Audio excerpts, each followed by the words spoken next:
Bonjour à tous, bienvenue sur Astro Kaka. Aujourd'hui, nous allons parler des maisons du zodiaque et de leur signification, c'est-à-dire que vous avez un thème astrologique, vous avez un thème natal avec des planètes qui sont placées dans ces signes, et ces planètes en signes sont situées dans des maisons. Donc dans les maisons, hein, c'est tout bonnement là où elles habitent quelque part, donc leur situation, où est-ce qu'elles vivent quelque part. La maison, en fait, dans le signe du zodiaque, si vous voulez, vous avez les planètes. Les planètes, c'est vous. Mars, c'est la manière d'agir, Vénus, c'est la manière d'aimer, le soleil, c'est ce qui est éclairé dans votre incarnation, c'est là où vous brillez, c'est votre ego, c'est votre vitalité. Sans soleil, on n'existe pas. Donc vous accordez la signification de chaque planète à son positionnement dans votre thème astrologique. Donc le soleil, j'existe, Mars, je fais naître, j'active, Vénus, j'aime, j'ai des valeurs, j'ai une manière d'aimer. Mercure, je pense donc je suis, et puis aussi je véhicule des choses, un message, je communique. Ces planètes-là, elles vont être situées dans un signe, donc elles vont avoir une manière de faire. Un Mars en Capricorne, ça ne fonctionne pas de la même manière qu'un Mars en Poisson, par exemple. Le Mars en Capricorne, lui, c'est un Mars exalté avec beaucoup d'énergie. Hein. Je veux faire, je veux construire, je suis un coureur de fond, j'ai beaucoup d'énergie pour agir longtemps. Par contre, le défaut, c'est que ça peut être un peu déconnecté finalement du pourquoi on fait. On a tellement envie de faire, on a tellement envie de construire, on est tellement la tête dans le guidon, on est tellement au charbon qu'il faut rester connecté avec le pourquoi du comment et les raisons, le sens émotionnel du fait qu'on ait tellement d'énergie à construire. Et le Mars en Poisson, par exemple, c'est plus un judoka qui s'adapte aux courants environnants pour se servir de la force, justement, de ces courants pour agir. Donc on est beaucoup plus connecté à tout ce qu'il y a autour. Ça, c'est les planètes en signe. Et donc ces planètes en signe, elles vont se situer dans une maison, donc dans un domaine d'action. C'est une sorte de scénographie, si vous voulez. On est dans un décor, voilà, dans quel domaine de vie privilégié ces planètes vont être amenées à s'activer par Mars, à afficher leurs valeurs ou à se valoriser par Vénus, à briller ou à éclairer quelque chose de soi par le Soleil, etc. Donc on va voir une par une les placements en maison, éventuellement les enjeux qu'on a à avoir beaucoup de planètes qui se situent dans une de ces maisons dans ce thème natal.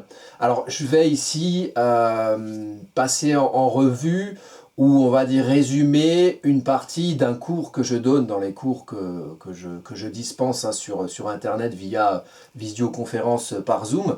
Donc si jamais vous voulez vous inscrire par exemple à ce cours et aller plus loin dans ce sujet ou à d'autres cours, il vous suffit d'aller ici, les cours d'astro, et je donne, il y a 5 cours par module, donc il y a 3 modules, débutant, médium, expert. Et donc vous pouvez vous inscrire si vous souhaitez avoir un cours avec moi, donc c'est 1h30 avec un support écrit et ça coûte 25 balles. Donc ici on va parler maintenant des maisons qui font partie du cours. Alors le cours que je donne, c'est en substance, c'est le support écrit que vous pouvez avoir si vous faites un cours avec moi. Les maisons, il faut savoir que si on regarde sur un thème natal, je vais prendre le mien parce que je ne veux pas dévoiler le thème des personnes qui font appel à moi, donc je prends le mien comme exemple si vous voulez. Vous avez dans comment s'organisent les maisons, le point le plus important, celui qui va définir où se situent les maisons, parce qu'on est quelque part, on est du verbe naître, on est avec un positionnement planétaire au-dessus de soi. Mars est en Poisson, j'en sais rien, Neptune en Capricorne, on ne sait pas. Bon, Neptune en Capricorne, c'est dans les années 80-90. Donc, on a un positionnement planétaire, un ciel au-dessus de sa tête. Et en fait, le placement en maison, c'est ce qui va orienter, c'est comme une boussole, va placer finalement à partir de l'ascendant, et donc l'ascendant va organiser tout l'ordonnancement des maisons, ça va placer finalement les énergies planétaires dans une boussole, avec des points cardinaux, nord, sud, est, ouest. Et ça dépend finalement de la rotation de la Terre au moment de la journée, puisque la Terre tourne elle-même en 24 heures, et c'est pour ça que l'ascendant, toutes les 2 heures, il va changer de signe en fait. Vous naissez, j'en sais rien, on va dire au hasard, vous naissez à midi ici, ascendant 7 degrés moi je suis né à 17h30, donc le 2 mai 1982. Donc à 17h30, l'ascendant il était à 7 degrés de la balance. Ça veut dire qu'à 19h30, l'ascendant est à 7 degrés du scorpion, à 21h30, l'ascendant est à 7 degrés du sagittaire, et en une journée en 24 heures, donc le lendemain le 3 mai, l'ascendant sera à nouveau à 7 degrés de la balance. Donc le positionnement de l'ascendant sur une journée va faire le tour en 24 heures. C'est le temps d'une journée, c'est le temps de la rotation de la Terre sur elle-même. Et en fait, la rotation de la Terre sur elle-même, ça va faire que quand vous naissez, il y a un point à l'est, hein, vous regardez en l'air, et puis à l'est, il y a un point. Et ce point à l'est, ça va symboliser le positionnement de l'ascendant. Et donc, ce point est, il bouge en 24 heures de toute la roue zodiacale et il revient sur ce point d'origine 24 heures plus tard. Donc, si vous voulez symboliquement, cette rotation de la Terre, ça va faire une rotation pour vous de votre thème astrologique. Et ça va situer finalement, ça va vous orienter. Ça va orienter l'énergie planétaire qui va agir dans des secteurs de maison, donc dans des secteurs de vie différents.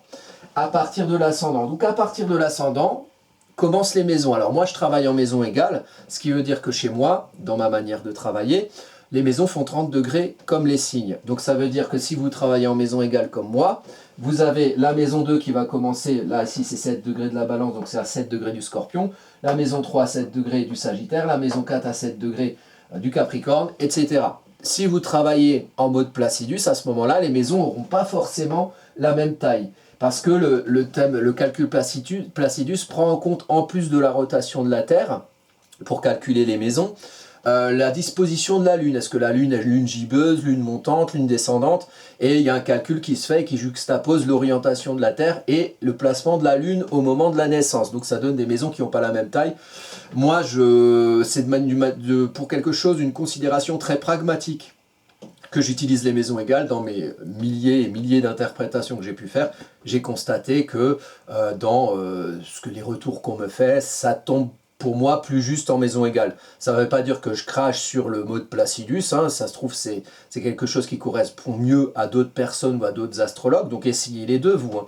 Moi en tout cas, pour le moment, je travaille en maison égale. Ça ne veut pas dire que ça durera toujours, peut-être qu'un jour je serai plus convaincu par le mode Placidus, mais pour l'instant je travaille en maison égale, mais pour des raisons pragmatiques. Moi en fait, si je fais de l'astrologie, c'est parce que j'ai trouvé que ça fonctionnait, c'est parce que j'ai trouvé que ça marchait. C'est pas pour un dogme, c'est pas parce que j'ai envie d'y croire, c'est juste pour une constatation très bête, très taureau, en fait, très terrienne. Si je constate que ça fonctionne, alors ça m'émerveille le fait de me dire, mince, mais on peut faire des prévisions, on peut voir comment les gens fonctionnent via leur carte astrologique en thème natal.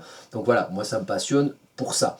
Donc du coup, les maisons égales, c'est ce que j'utilise. Donc si vous travaillez comme moi, vous faites des maisons qui ont 30 degrés comme les planètes. Et maintenant, on va voir ce que c'est la signification de chaque maison dans le zodiaque. Alors, la maison 1. Donc la maison 1, c'est celle qui commence. Alors je vais changer, je ne vais pas commencer par la maison 1, je vais commencer par la maison 12. Donc la maison 12, elle est ici. Hein, maison 12, donc c'est ce qui concerne ce qui est au-dessus de l'ascendant. L'ascendant, vous voyez, il y a marqué AC. AC comme accouchement. En fait, la maison 12, c'est une maison d'eau, parce qu'il faut aussi comprendre le fait que chaque maison a un élément, parce que chaque maison, un élément eau, terre, air, feu, parce que chaque maison est associée à un signe. Donc la maison 12, elle est associée au 12e signe du zodiaque, qui sont les poissons. Donc c'est pas l'énergie poisson. Un signe, c'est une manière de faire, par exemple pour une planète qui est située dans ce signe. La maison, c'est un domaine, c'est un lieu. On est quelque part. Donc là, on est chez les poissons. Hein, on est dans le temple des poissons, hein, comme dans les chevaliers du zodiaque. Et donc, les choses, on est chez le poisson. Donc, on a un décor qui est très poisson. Donc, il faut comprendre la signification de ce signe pour savoir comment on est chez le poisson.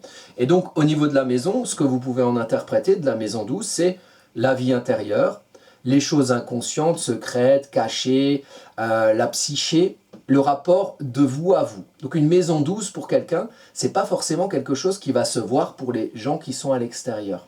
La maison 12, elle sous-tend le sens émotionnel qu'on donne à ce qu'on va faire naître à l'ascendant, qui est un accouchement qui fait passer du monde de la gestation, poisson, du monde de la gestation, du monde intérieur, du monde des émotions intérieures à l'action, à ce qu'on fait naître par soi en maison 1. En maison 1, on fait naître les choses par soi, on est quelque part, on est en tant qu'individualité, on est en tant qu'individu, en tant qu'identité, en tant que personnalité, et on représente quelque chose à nous-mêmes, on représente quelque chose aux autres. C'est la maison 1, c'est un domaine où on nous identifie, et on s'identifie nous-mêmes, et on nous identifie. C'est l'identité, et c'est l'identité sociale. Donc à partir de la maison 1, ça se voit. La maison 12, c'est à l'intérieur. Mais c'est parce qu'il y a une maison 12, c'est parce qu'il y a une gestation qu'à un moment donné, le bébé naît. Donc l'être naît. Donc vous naissez en maison 1 et vous allez exprimer quelque chose de vous. Et alors, ce qui est intéressant à l'ascendant qui a un accouchement, c'est que ça marque quelque part un apprentissage de qui on est, une construction, un développement de sa personnalité. Mais comme c'est un apprentissage et que c'est pas inné, l'ascendant, ça amène finalement l'apprentissage, l'expérience de l'ombre du signe qu'on a à l'ascendant pour en cerner la lumière. Parce que s'il n'y a que de la lumière, on ne comprend même pas qu'il y a de la lumière. Donc comme il faut apprendre, il faut qu'il y ait une ombre et une lumière pour voir ce que c'est la lumière, la quantifier, la qualifier. La lumière du signe, ici par exemple, la lumière de l'ascendant Balance, il y a d'autres ascendants, je vous mettrai en lien, j'ai fait des vidéos sur chaque ascendant par exemple, et chaque énergie du zodiaque, je vous les mettrai en lien en bas de la vidéo, dans le descriptif. Donc l'ascendant, c'est ce qui fait le lien entre la vie intérieure et ce qui naît par soi, et ce qu'on est soi, ce qu'on est en tant qu'identité, en tant que personnalité. Donc si vous avez par exemple dans votre thème natal des planètes en maison 12, ça veut dire que, parce que parfois en fait, la maison 12, on ne le voit pas à l'extérieur, c'est quelque chose, c'est un rapport de soi à soi.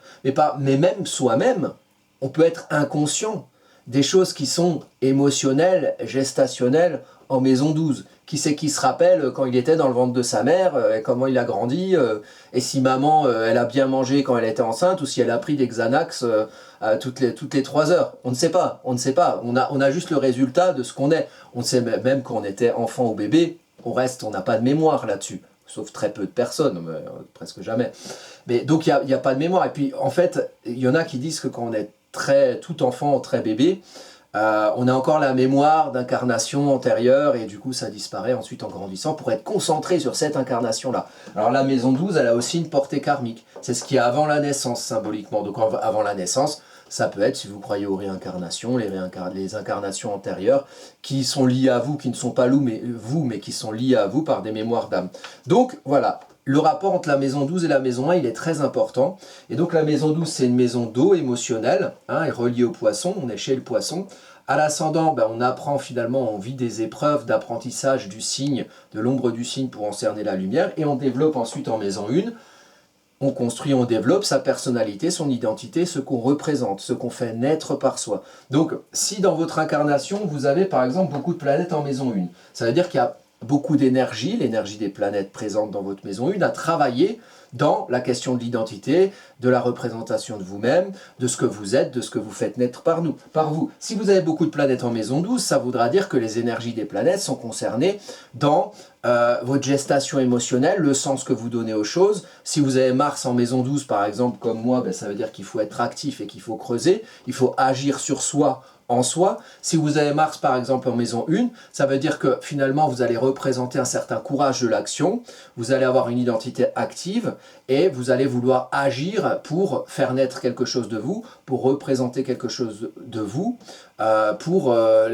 l'action va être liée à la naissance de ce que vous faites, de ce que vous êtes, et on va vous voir agir. Alors que Mars en maison 12, c'est plus agir en soi. Mais agir en soi peut avoir effectivement des échos sur ce qu'on va faire naître de soi. Peut-être que si on agit en soi, on comprend des choses de soi, on met des choses en conscience, des émotions en conscience, émotions qui vont sous-tendre finalement ce qu'on va faire naître par soi. Donc forcément l'action va aussi être liée à la maison 1 si on a creusé des choses en soi en maison 12. Ensuite la maison 2, donc la maison 2 qui va être ici, voilà, donc vous avez une maison dans un signe. Alors quand vous naissez avec un thème astrologique, un thème natal où il y a des planètes dans des maisons, c'est très bien. Ça veut dire que vous avez à travailler dans votre incarnation ce domaine de maison en particulier, dans l'énergie des planètes qui y sont.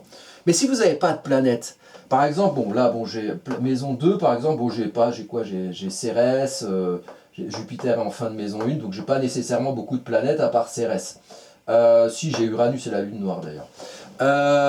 Donc du coup, si on n'a pas de planète par exemple dans une maison, ça ne veut pas dire que la maison n'existe pas. On a toujours une maison dans le signe, mais ça veut dire que les choses à travailler dans l'incarnation, qui vont être mises en lumière dans les énergies des planètes ou challengées, Ça va plus être dans d'autres maisons, mais la maison qui n'est pas habitée en planète existe quand même et vous caractérise quand même. Donc la maison 2, qu'est-ce que c'est? En fait, en maison 1, on est dans la naissance. C'est analogique au signe du bélier. C'est une maison de feu, c'est une maison d'action. Une maison... voilà, une maison d'action, et après, c'est comme dans les signes, après un signe de feu, il y a toujours un signe de terre, signe de feu, signe de terre, signe de feu, signe de terre. Donc après une maison de feu, il y a une maison de terre. Et la terre, elle vient pérenniser finalement ce qui a été agité, activé, ce qui est né par le feu. Et donc la maison 2 ici, c'est analogique au signe du taureau, c'est là où on construit finalement, on pérennise la naissance. On fait que finalement la naissance ne soit pas qu'une naissance, que ce qu'on identifie de soi, ce qu'on représente ne soit pas qu'une représentation, mais entre dans le concret du taureau. Donc la vie matérielle, la maison 2, vie matérielle, la manière de mener sa vie, la manière de gagner sa vie. C'est aussi un endroit où on valorise ce qu'on est, et on valorise ce qu'on est dans le concret. C'est aussi une maison vénusienne, la maison 2, donc valeur, valorisation. Donc en maison 2, finalement, on rentre dans l'univers du concret qui permet de consolider ce qu'on a fait naître par soi en maison 1. Donc si vous avez beaucoup de planètes en maison 2, ça veut dire que vous avez les énergies des planètes qui sont concernées, qui vont exercer dans votre domaine de vie matérielle. Après, c'est aussi la manière de gagner sa vie. Donc la maison 2, elle peut aussi être liée à un métier, par exemple. Bon, il y a il y a plusieurs maisons qui sont liées au métier qu'on peut faire. Dans le concret, c'est notamment la maison 2 ici, et la maison 10 qui est là. La maison 10, c'est plus une représentation sociale, une fonction sociale, un porte-drapeau social, ce qu'on construit de soi dans son monde social, alors que la maison 2, c'est vraiment concret, matériel, il faut gagner sa vie pour bouffer, quelque part. Et c'est analogique au taureau, la maison 2, et le taureau, c'est vachement sur la bouffe. Voilà, c'est manger, quelque part, pour survivre. Un bébé naît, donc s'il naît et qu'il fait que naître, et qu'on ne lui donne pas à bouffer, ben, il va faire que naître, et puis il va partir rapidement. Donc il faut qu'il bouffe, il faut qu'il grandisse, il faut qu'il grossisse, il faut qu'il prenne du poids, il faut qu'il prenne de l'ancrage, et l'ancrage terrien ici, c'est la maison 2. Si on regarde la maison 3, donc si vous avez des planètes en maison 2, il y a quelque chose à faire dans votre vie matérielle, il y a quelque chose à challenger. Mars en maison 2, vous devez être actif dans votre vie matérielle, vous devez initier des choses, vous devez faire des choses. Saturne en maison 2, ça veut dire qu'il y a une épreuve de construction dans votre maison 2. Là où on a Saturne, il y a toujours de la restriction et de la limitation, donc c'est toujours un peu chiant quand il y a Saturne, il faut du temps pour le transcender et du temps pour gouverner quelque part. Et bien peut-être que si vous avez Saturne pendant un temps en maison 2, ben pendant un temps, vous galérez un petit peu plus au niveau de la vie matérielle, le temps de comprendre la structure, la méthode, que vous avez peut-être un temps qui a un peu pesé sur vous, pour ensuite gouverner au nom de vos propres structures, de votre propre construction, et prendre la gouvernance de votre vie matérielle pour construire quelque chose qui vous ressemble, toujours dans le domaine du signe, dans la manière du signe où se trouve la maison 2. Par exemple, ici, c'est une maison 2 en scorpion, donc c'est une maison qui est un peu plus... voilà, c'est une vie matérielle où l'important sera plus une quête de vérité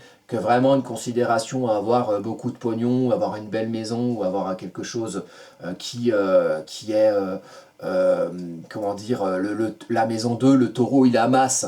Donc le scorpion est plus détaché de ce côté, j'amasse du pognon, j'amasse de la matière, et va chercher plus dans sa manière de vivre une vérité profonde, et éventuellement la vérité avec le scorpion, toujours de ce qui a pu empêcher. Voilà, là je vous donne un exemple d'une interprétation de maison 2 en signe.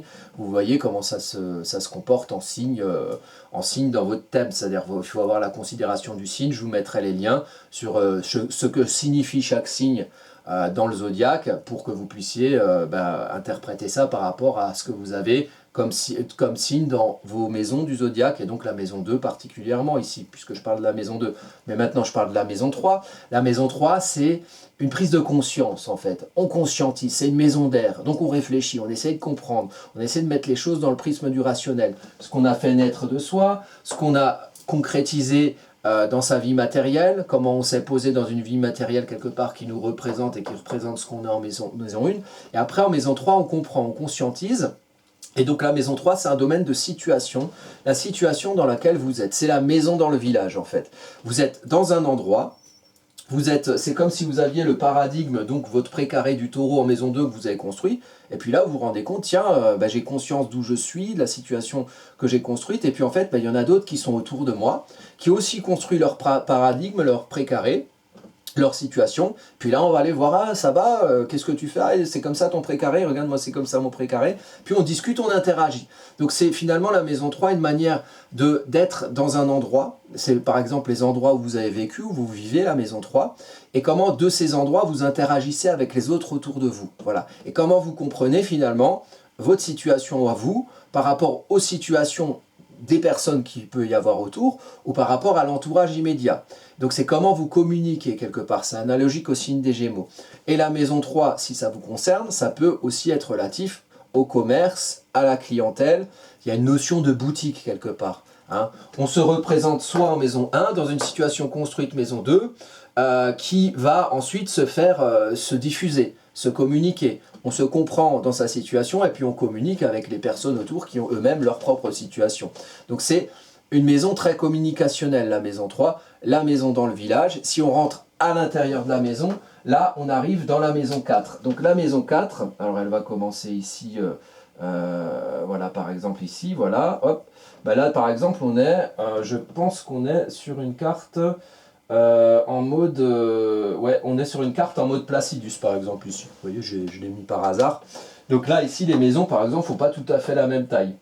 Et dans les cartes Placidus, les maisons domiciliées en mode Placidus, les points d'angle, fond du ciel et milieu du ciel, sont toujours au début de la maison 4 et de la maison 10. Ce qui n'est pas forcément le cas en maison égale. Parfois, on peut avoir le milieu du ciel qui est excentré, qui peut aller jusqu'à la maison 8, ou parfois même jusqu'en fin de maison 11. Et pareil pour le fond du ciel. Donc ça, c'est important pour connaître les maisons, c'est les 4 points cardinaux. C'est le rapport ascendant, le moi, descendant, le nous. Hein, le nous, c'est le moi qui se projette dans le nous, donc la relation aux autres. Le fond du ciel, c'est la base, c'est d'où on vient, c'est l'hérédité, c'est l'histoire, c'est le socle sur lequel finalement on se construit. C'est aussi l'œuf, le cocon, l'œuf qui est, en fait c'est l'axe de l'élévation. Le fond du ciel c'est d'où on vient et finalement le milieu du ciel c'est l'accomplissement social, professionnel. C'est comme si là c'était la graine, le fond du ciel, et le milieu du ciel c'était la fleur. Le fond du ciel c'était comment on se construit depuis l'enfance et le milieu du ciel c'est comment on atteint, on gravit le sommet de sa montagne pour construire quelque chose en tant que porte-drapeau social, en tant que situation sociale. Donc la maison 4 où souvent le fond du ciel se situe, mais pas nécessairement, on peut avoir un fond du ciel en maison 3 ou même en maison 5. La maison 4 en soi, c'est finalement à l'intérieur de la maison. La maison 3, c'est la maison dans le village, la maison 4, c'est l'intérieur de la maison. Et donc ici, il y a une notion de foyer, de famille, de cocon, comment on a grandi et comment on a construit, développé ses émotions. Le sens émotionnel qu'on donne aux choses. Comment on a eu... c'est analogique au cancer, la maison 4, il y a une idée d'enfant intérieur, de nature profonde, ce que vous êtes, que ne sont pas les autres autour de vous dans votre famille, dans les gens qui ont vécu dans votre maison. Après, ça peut être la notion de maison d'origine et aussi maison construite, la maison 4. Alors, le foyer que vous construisez en tant qu'adulte. Mais c'est chez vous, on est chez vous avec la maison 4. Et ici, finalement, c'est dans son QG qu'on va se ressourcer et qu'on va développer le sens qu'on donne aux choses qu'on va faire au dehors de sa maison. Donc il y a quelque chose de très cocon, comment on a fait grandir ses émotions, comment on grandit soi finalement dans le sens qu'on donne aux choses, comment on grandit dans son cocon d'origine, comment on grandit dans son cocon de construit, puisqu'on n'a jamais fini de grandir. Et donc ici, en maison 4, ça va être important de se sentir en sécurité quelque part. Parce que en fait, le développement émotionnel a besoin de ça, a besoin de sécurité affective. Parce que si on se sent en danger chez soi, bah, ça va être difficile de construire quelque chose de pérenne au dehors. Donc la maison 4, c'est ça. Si vous avez beaucoup de planètes en maison 4, ça veut dire que vous avez des enjeux par rapport à comment vous êtes construit dans votre famille d'origine, peut-être à des enjeux à construire vous-même un foyer qui peut refléter une part des influences et des conditionnements que vous avez eus dans votre foyer d'origine, qui peut peut-être se libérer de certains de ces conditionnements culturels, éducationnels, sociaux, éventuellement, que vous avez, qui ont été autour de vous lorsque vous avez grandi. Quand on arrive en maison 5, donc ici, la maison 5, c'est justement la libération de l'individu. C'est finalement c'est comme un adolescent qui sort du cocon, qui sort du nid, et qui devient lui-même sa propre individualité. Et donc en maison 5, on enfante quelque chose de soi pour devenir soi, autrement quelque part qu'une espèce de photocopie du cocon dans lequel on a grandi. On devient adulte, on devient soi, on s'affirme. Et on s'affirme dans son individualité en enfantant quelque chose de soi. Alors la maison 5, ça peut aussi être le domaine des plaisirs, par exemple les relations un peu passionnelles amoureuses ou des loisirs. Il y a quelque chose de créatif dans la maison 5, on enfante quelque chose de soi, on crée quelque chose de soi, donc ça peut aussi être physiquement les enfants. Voilà. Si vous vous posez des questions sur est-ce que je suis amené à avoir des enfants, à avoir envie d'avoir des enfants, quelle est la place de la notion d'enfant dans mon thème, ben vous allez voir ce qu'il y a en maison 5. Est-ce qu'il y a des planètes, est-ce qu'il n'y a pas de planètes? Est-ce qu'il y a un Saturne, lune noire, auquel cas il y aura des épreuves? Est-ce qu'il y aura plutôt une Vénus, Jupiter, auquel cas ben, ça peut fourmiller d'enfants, mais pas forcément. C'est une idée d'enfanter quelque chose de soi. On n'est pas obligé de faire des enfants pour enfanter quelque chose de soi. Et donc à la maison 5, en fait, il y a une idée finalement. On a son cocon d'origine maison 4, on rentre en maison 5, on devient adulte, après on peut retourner en maison 4 pour construire son propre cocon au nom de ce qu'on a compris être individuellement en maison 5. On peut aussi faire le cheminement des maisons à l'envers, on peut aller dans tous les sens dans le zodiaque. En maison 6, donc à partir de là par exemple, hop, maison 6, c'est le domaine de la vie quotidienne, tout ce qu'on fait au quotidien. Pareil, la maison 5 c'est une maison de feu, c'est une maison analogique au signe du lion. Donc après le feu, il y a toujours de la terre pour consolider le feu. Donc ce qu'on a affirmé en tant que soi dans la maison 5 doit être pérennisé en maison 6 dans quelque chose qui se fait autour de la vie quotidienne. Finalement, on pérennise dans un quotidien ce qu'on veut affirmer en tant que son individualité en maison 5. Donc en maison 6, on pérennise ça dans un quotidien. La vie de tous les jours, les tâches quotidiennes, ce que vous faites chaque jour, les gens que vous voyez chaque jour, tout ce que vous faites un peu tous les jours, voilà. Ça peut concerner le travail, ça peut concerner plein de choses, mais il faut le faire tous les jours, ou plus ou moins tous les jours. Donc ça, c'est ce qu'il y aura en maison 6. Donc si vous avez beaucoup de planètes en maison 6, ça veut dire qu'il y a un enjeu à faire que votre quotidien travaille dans les énergies des planètes qui y sont, et les énergies des planètes qui y sont, qui eux-mêmes fonctionnent d'une manière du signe dans lequel ils sont dans votre maison 6. Vous voyez, par exemple, moi j'ai un Vénus dans ma maison 6 en poisson, Vénus exalté en poisson. Vénus exalté en poisson, on aime l'absolu, on a vraiment, voilà, il y a un côté, on se valorise dans tout ce qui est un peu inspiré, artistique, éthéré, spirituel. Dans la maison 6, il y a besoin de faire rentrer ça dans la vie quotidienne, donc il y a besoin de vivre un peu un quotidien où on est un peu voilà, dans quelque chose d'inspiré ou d'inspirant. Mais attention, Vénus en poisson, c'est beaucoup les plans sur la comète aussi. Donc on peut vite être irréaliste et prendre ses rêves pour des réalités. Donc auquel cas, quand la réalité toque à la porte, on se prend des désillusions dans la gueule. Donc il faut faire attention aussi aux planètes exaltées, parfois c'est trop. Donc quelque part, par exemple ici moi, j'ai besoin de me valoriser dans un quotidien où je vais tous les jours faire quelque chose d'un petit peu qui a du sens pour moi, qui est peut-être un petit peu spirituel ou artistique. Bon ça tombe bien, avant je faisais de la musique, bon maintenant je fais de l'astrologie, c'est un petit peu spirituel aussi. Donc voilà, il y a quelque part, voilà, j'ai un truc que je travaille. Et si j'avais pas été par exemple astrologue et que j'avais pas vu ma carte, je l'aurais quand même travaillé, vous voyez. Mais l'astrologie, ça permet de conscientiser des choses, et quand on se pose des questions, ça permet d'avoir un support qui donne du recul, comme la psychologie ou comme d'autres disciplines qui peuvent être intéressantes. La maison 7, donc la maison 7, on rentre dans l'univers du nous. Donc ici on est dans le moi, l'ascendant, ici au descendant on est dans le nous, et le descendant c'est le premier point finalement de la maison 7. Donc en maison égale ou en maison Placidus. La maison 7 commence toujours par le descendant, et la maison 1 commence toujours par l'ascendant. Donc, ce qui n'est pas le cas pour le fond du ciel, le milieu du ciel, qui en maison égale peut un peu être décalé. Donc, la maison 7, c'est le nous, c'est ce qu'on projette de soi dans le nous, dans la vie relationnelle, la relation aux autres, la relation à l'autre. on y trouve le couple, on y trouve les contrats, les associés. Par exemple, la contractualisation, bon, bah, si vous avez un entretien d'embauche, par exemple, regardez qu'est-ce qui se passe au niveau de votre descendant, de votre maison 7, quelque part. C'est ce que vous projetez de vous en face de vous. Donc en face de vous, il peut y avoir le couple, la vie relationnelle avec les personnes en face de vous, il peut y avoir les gens avec qui vous travaillez, avec qui vous êtes associés, partenaires, avec qui vous contractualisez, par exemple. Il y a une notion en maison 7 de plus officielle au niveau du couple, qu'il peut y avoir en maison 5 où c'est plus dans le côté plaisir amoureux, on va dire. Voilà. Donc là, on rentre dans quelque chose d'officiel avec la maison 7, le moi et le nous, le moi avec le nous. Et c'est une maison d'air, donc il y a une idée finalement de se comprendre, soit avec les autres, donc comprendre les autres autour de soi, et puis aussi se comprendre soi là-dedans. Donc il y a un équilibre à trouver finalement entre le moi et le nous. Attention au rapport ascendant et descendant.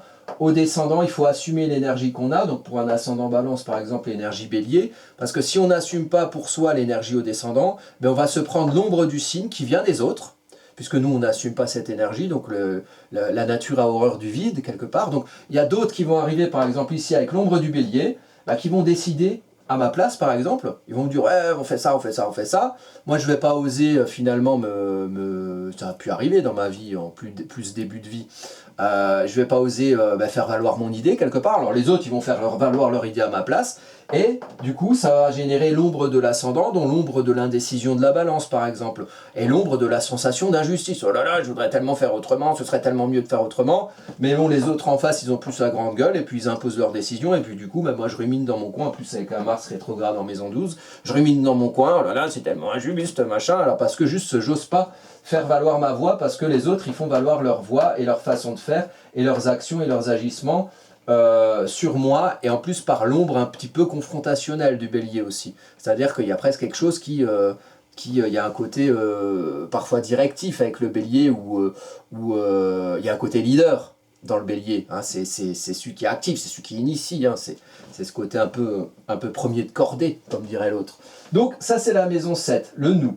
La maison 8, c'est les transformations fondamentales qu'on vit en cours de vie. C'est analogique au signe du scorpion.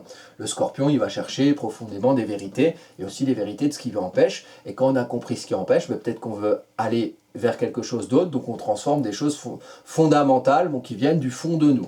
En maison 8, c'est ça, on appelle ça la maison des crises, parce que on a tous quelque part, comme je le dis souvent, on n'est pas venu pour enfiler des chaussettes à des 1000 pattes, on est venu pour faire des trucs, et donc il y a la question de naissance en maison 1, et il y a la question de renaissance en maison 8. Donc il y a des choses qu'on va reconsidérer, il y a des choses qu'on va remettre en question, il y a des choses qu'on va remettre en cause, et qui sont fondamentales finalement dans notre émotionnel, dans des choses qu'il y a au fond de nous. Donc peut-être qu'à un moment donné, on vit jusqu'à un certain point, d'une certaine façon, et que on a des révélations, ou on a des situations de vie qui font qu'on remet en cause certaines choses qui soit nous empêchaient d'aller creuser la vérité au fond de nous, soit nous empêchaient de l'exprimer, cette vérité du fond de nous.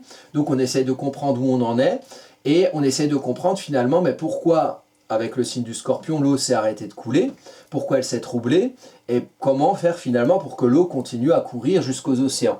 Donc, il y a des transformations fondamentales. La maison 8, c'est la mort à quelque chose pour la naissance d'autre chose.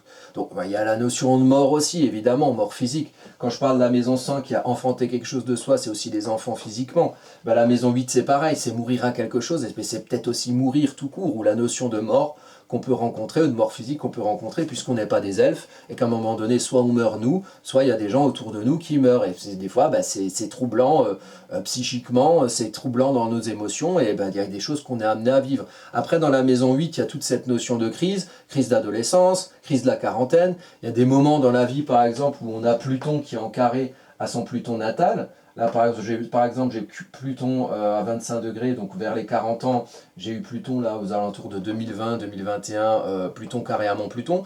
C'est des moments où tout le monde, on est amené à reconsidérer des choses, de ce qu'on est, de ce qui est né de soi, et puis on passe un petit peu à autre chose, parce qu'on arrive dans un autre moment de vie, la deuxième partie de vie après 40 ans. Il y a des moments comme ça dans la vie, souvent avec les transits de Pluton, qui marquent ça, qui marquent des renaissances. Voilà. Et donc dans la renaissance, il y a la mort à quelque chose, et entre la mort à quelque chose et la naissance d'autre chose, forcément on est un peu déstabilisé, donc c'est pour ça qu'on appelle ça la notion de la maison, le domaine des crises.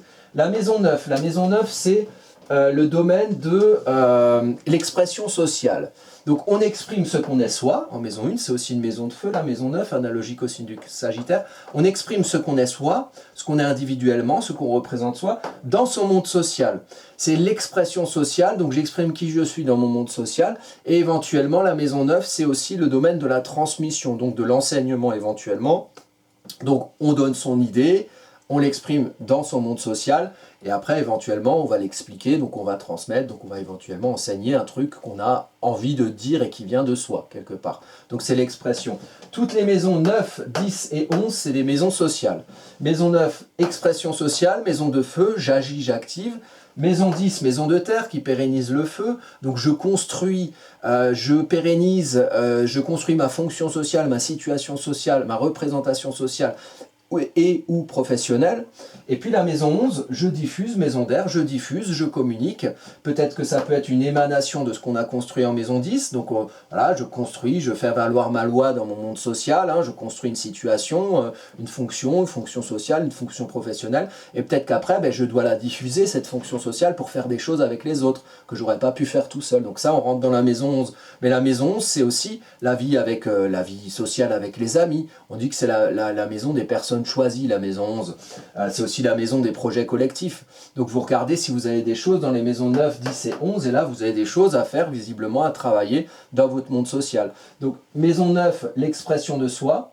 Donc l'expression de soi dans son monde social, éventuellement la transmission. On dit aussi que c'est la maison des études longues, voilà, et des sujets un petit peu où on fouille, parce que le Sagittaire, c'est aussi ça, on est chez le Sagittaire, donc il y a une notion de concentration d'énergie active. C'est aussi une idée de faire valoir ce qu'on est soi au-delà de soi dans son monde social. Dans la maison 10, ben, c'est analogique au Capricorne, donc quelque part la maison 9, c'est l'idéologue, c'est l'avocat. Hein, on fait valoir ses idées. En maison 10, on les construit et on fait valoir sa loi quelque part. Là où la maison 9 plaide ce qu'on est dans son monde social, la maison 10, elle, c'est le juge. Donc elle va appliquer la loi quelque part. Elle va le construire. Donc il peut y avoir des choses à faire valoir en maison 9 qu'on va construire en maison 10 et qu'on va ensuite véhiculer en maison 11. C'est la maison aussi des réseaux communicationnels. Donc moi par exemple la maison 11, vous voyez, j'ai la maison 11 en partie en Lion. En maison égale c'est plus complètement en Lion d'ailleurs. Et donc en Lion je m'affirme, voilà, les réseaux communicationnels, vous voyez, je monte ma gueule sur YouTube. Donc c'est très maison 11 en Lion quelque part. Hein. Je montre quelque chose de ce que je suis dans des réseaux communicationnels, interactionnels comme ici. Donc les trois maisons 9, 10 et 11, voilà, vous avez des choses à faire dans votre monde social. La maison 8, il y a des choses à reconsidérer fondamentalement. La maison 7, c'est la première maison du nous, la rencontre. Moi je prends souvent en analogie 7, 8 et 9 comme une colocation. On fait le contrat, la colocation, super, on emménage avec une personne ou des personnes en colocation. Donc voilà, on va vers l'autre et puis on contractualise. En maison 8, finalement, on vit avec les autres, et puis on se rend compte qu'en fait, merde, ils puent, ils ont des sales habitudes, on commence à comprendre finalement leur fonctionnement de fond, et puis leur émotionnel plus profond, parce qu'on vit avec quelque part. Et donc, il y a peut-être des émotionnels divergents à mettre un petit peu en harmonie, donc il y a ce côté crise quelque part. Et ensuite, en maison 9, on établit des règles pour fonctionner ensemble, et pour pouvoir vivre au mieux, avec des règles communes, malgré parfois les divergences dans ces vérités émotionnelles qu'on ne connaissait pas avant de vivre dans l'intime de la personne, et donc de faire connaissance avec son domaine d'eau et son domaine un peu scorpion, la vérité du fond des choses qu'on n'a pas vu avant d'habiter avec la personne. Et puis 9, 10, 11, maison 9, 10, 11, c'est le social. Le feu, je m'exprime, la terre, je construis, et l'air, je diffuse. Et ensuite, on revient en maison 12. Et là, en maison 12, on peut aussi faire le bilan. Par exemple, si vous avez des planètes en maison 12 qui sont plus proches de la frontière de la maison 11, ça veut dire qu'il y a un enjeu aussi à faire entrer à l'intérieur de vous et à faire le bilan en vous, dans vos émotions, de ce qui s'est passé dans votre vie sociale. Et puis, si c'est des planètes qui sont plus proches de l'ascendant, ça veut dire qu'il y a une gestation qui doit se faire en vous pour naître à quelque chose. Et si vous prenez le sens de la roue, ça veut dire que On est en maison 1, on construit en maison 2, on conscientise et on communique en maison 3, on se construit un cocon et un foyer où on peut se sentir en sécurité affective et émotionnelle en maison 4. On s'affirme ensuite en tant qu'individu, en tant qu'adulte, on enfante quelque chose de soi, on affirme quelque chose de soi qu'on est à l'extérieur de soi en maison 5. On pérennise ça dans une vie quotidienne en maison 6, et ensuite on arrive au nous. On arrive au nous, on fait des choses avec les autres, on véhicule des choses avec les autres, on lit des choses, on se lie avec les autres, on exprime le moi avec l'autre, avec le nous, et puis ensuite, à un moment donné, on se rend compte finalement qu'on a des choses à reconsidérer dans sa vie, parce qu'on a grandi, parce qu'on a mûri ses émotions, parce qu'on a été chercher une vérité au cœur de soi, parce qu'on a envie d'exprimer une vérité qu'on a au cœur de soi, à l'extérieur de soi aussi, et que ça constitue un changement fondamental de manière de faire, de manière d'être, de manière de se sentir ou de se ressentir. Et puis ensuite, on arrive au monde social, on s'exprime, on exprime qui on est, nous, dans notre monde social en maison 9, on construit une situation sociale en maison 10, et puis on vit sa vie sociale, on diffuse, on communique, peut-être une émanation de sa vie professionnelle, peut-être tout simplement sa vie avec ses amis, sa vie sociale, en maison 11. Quand on a fini tout ça, on revient en maison 12, donc on fait le bilan. Qu'est-ce qui s'est passé, comment ça agit sur mes émotions, quel sens finalement émotionnel profond j'ai donné à tout ça, et puis on arrive à un autre cycle quelque part. Donc on est aussi dans la gestation du nouveau cycle qui arrive, et d'une naissance à nouveau, à un nouveau cycle, ici un second cycle, et on repart sur l'ascendant, et on renaît à quelque chose, et on reconstruit quelque chose, et on reconscientise autre chose, et voilà. Et ça c'est l'idée du cycle astrologique. Et toutes les planètes vont dans ce sens-là, sauf le nœud lunaire nord qui lui va dans ce sens. Toutes les planètes, normalement, elles vont comme ça, elles font le tour comme ça, voilà, avec un cycle plus ou moins long, Mars 2 ans, Jupiter 12 ans, Saturne un peu moins de 30 ans, voilà. Donc ça, c'est une idée, finalement. Alors vous regardez où est-ce que vous avez vos planètes dans les maisons. Si vous avez le soleil qui brille dans une maison, ça veut dire que ça met la lumière sur un domaine d'action. Moi, par exemple, vous voyez, j'ai le soleil en maison 8. C'est-à-dire que ça met la lumière sur la notion de transformation. Donc à un moment donné, c'est l'alchimie aussi, la maison 8. On prend un produit, on le fout dans un autre produit, et puis ça donne quelque chose de nouveau. C'est un peu la chimie quelque part, ou l'alchimie, voilà. Et donc du coup, moi j'éclaire effectivement une notion de transformation fondamentale en cours de vie, voilà, une reconsidération quelque part de ce que je suis. Et on rajoute après, on regarde les planètes, donc maison 8, on pense à Pluton, c'est une maison plutonienne. Vous voyez ici, j'ai un Pluton en maison 1. Effectivement, dans ce que je représente, j'ai pu faire différentes activités et me représenter pour moi, m'identifier et qu'on m'identifie d'une manière différente. Là, je suis astrologue, avant j'étais CPE, j'étais musicien, je bossais même dans des assurances, enfin bref, je fais plein de trucs, on m'a identifié d'une autre manière. Ça ne veut pas dire que je suis schizophrène, ça veut juste dire qu'à un moment donné, j'ai des choses à reconsidérer et puis c'est mis en lumière ici. Donc le soleil, c'est aussi l'ego et la vitalité. Donc des fois, il est vital de changer quand on a un aspect comme ça. Et moi, effectivement, si j'étais resté avec les amis de l'éducation nationale, là, complètement possédés avec leur Covid, je pense que voilà, il y aurait un petit truc de vitalité, j'aurais été un peu tout triste et tout déprimé. Donc j'ai fait autre chose et je pense que je suis assez content et j'espère que vous, ça vous va aussi. Enfin, visiblement, si vous regardez les vidéos, c'est que ça vous va au moins un peu. Voilà. Donc, c'était un petit résumé de ce que peuvent signifier les maisons. Évidemment, je reste en surface ici.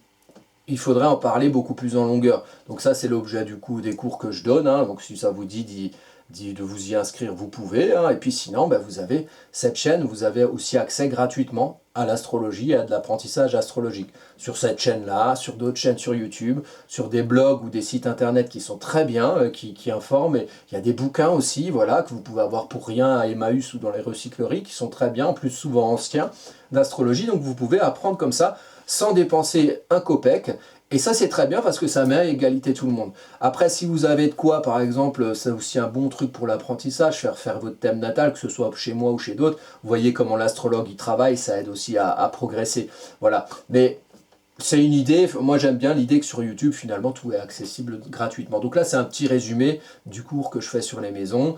Donc c'est important de savoir où on en est, de savoir où on se situe, et les maisons c'est un petit peu ça. Voilà, mais je vous remercie de votre attention et puis je vous dis à bientôt pour une nouvelle vidéo.